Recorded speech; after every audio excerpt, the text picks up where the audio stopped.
After successful Steam and PSVR 2 launches earlier in the year, Vitruvius VR have ported their outstanding sci-fi fantasy adventure Arken Age to the Quest 3. At a time where so many games feel like they were designed with the limitations of the Quest hardware in mind, it was refreshing to see a game made without those compromises, so I will admit to being trepidatious as to how well I thought the team would be able to carry out their vision on the standalone device. Having played Arken Age extensively now, both on PC VR and Quest 3, I'm in fact delighted to say that the Quest port holds up remarkably well. Actually, really well. So without further ado, let's charge up our energy swords and dive straight into the biochasm and the grand adventure that is Arken Age. Arken Age blends science fiction and fantasy into a world of decaying technology and lost civilizations. You play as the Untethered one of the last surviving members of the Nara, a once powerful race now nearly wiped out by an ambitious general and a disastrous experiment gone wrong. Guided by the remnants of your people, you set out across the biochasm to restore balance and uncover the truth behind the fall of your kind. While the narrative won't redefine the genre, it's serviceable and well-paced, giving clear motivation without bogging things down, and it ends in a way that implies there is more to this world after all.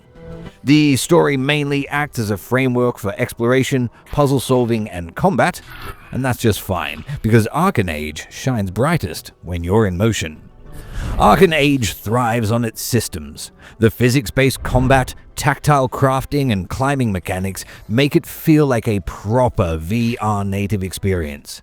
After a comprehensive tutorial, the game opens up beautifully, dropping you into engaging exploration and immersive action that quickly becomes addictive. You begin your adventure armed with 3 weapon types: a melee weapon, a sidearm, and a two-handed ranged weapon. But these weapons aren't fixed. They evolve as you discover blueprints for components, which can then be crafted at the various stations scattered throughout the game. Your basic energy sword might become an axe with a throwable blade or a heavy mace. The starting sidearm can transform from a single-shot blaster into a rapid-fire plasma gun. Meanwhile, your two-handed weapon can be switched from, maybe an energy crossbow to a devastating rail cannon, and all manner of concoctions in between. This modular weapon crafting system is a massive part of Arken Age's appeal.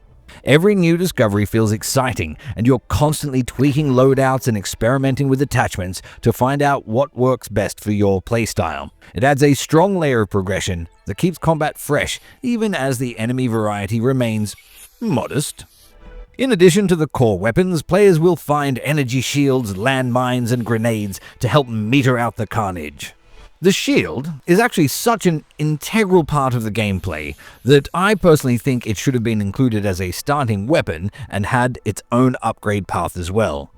It could be because of my recent experience playing Reach, but I can't help but feel that the combat in Arken Age would have suited a throwable Captain America-style shield perfectly.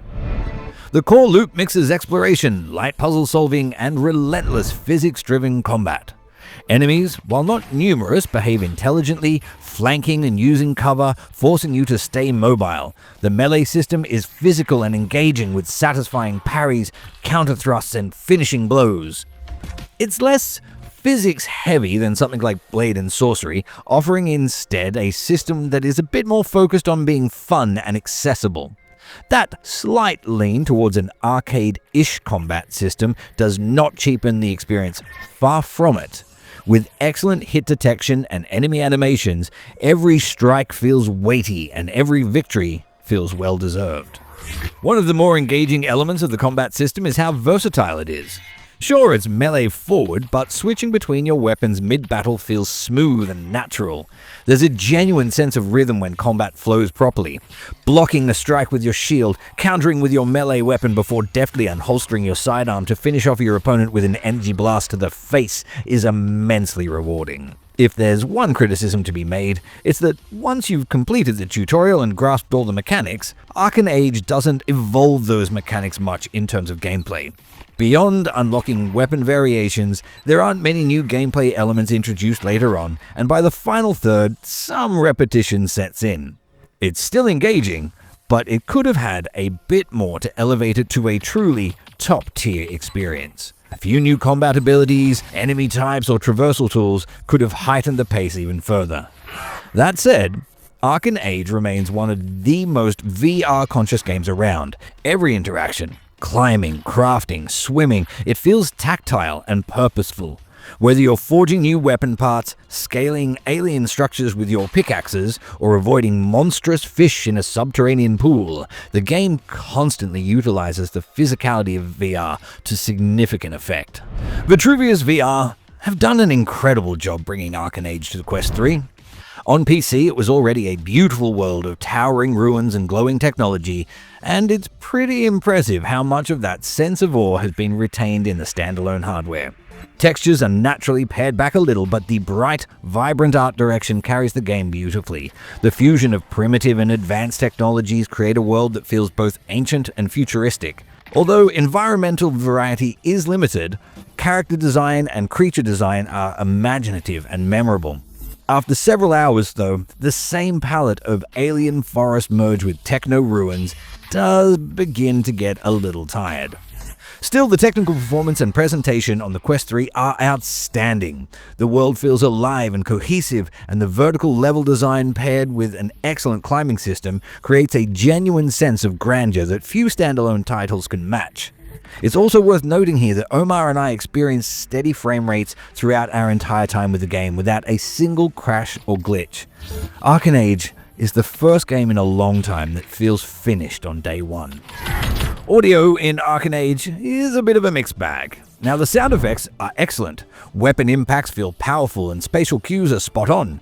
Combat audio in particular is stellar, with satisfying clangs and zaps and thuds that reinforce the sense of physicality. Another favorite touch was when I noticed that the sound distorts while you're underwater, not just the effects, but the background music as well. It's a great detail to notice, and I thoroughly appreciate it. But where things fall short is the soundtrack. While serviceable, much of the score feels oddly subdued. Early on, the background music evokes a sense of waiting in line in a Renaissance fair more than going on an epic sci-fi adventure. There are moments where it swells to meet the action, but too often it fades to the background instead of driving the pace. A bolder, more dynamic score would have added serious weight to the excellent gameplay. Arken Age is VR-first design done right. The game understands what makes this medium special, and it builds around it. Every system feels intentional, physical, and rewarding, combining to create one of the Quest's most polished and complete action-adventure experiences currently available on the headset. Yes, the story is standard sci-fi fare, and yes, the final third of the game gets a touch repetitive, but these are minor blemishes on an otherwise outstanding package. The world is gorgeous, the combat is tight, and the sheer craftsmanship on display speaks for itself. Whether you missed it on PC or are discovering it for the first time on Quest, Arken Age is an absolute must-play. 8. Polished. If you've enjoyed this video and would like to stay up to date with all the news, previews, and reviews, click the subscribe button now. Also, you can catch us on Twitter and other social medias. That's not true, it's mainly Twitter. Find me on Twitter, Glitch Fandango. And until the next time, happy gaming!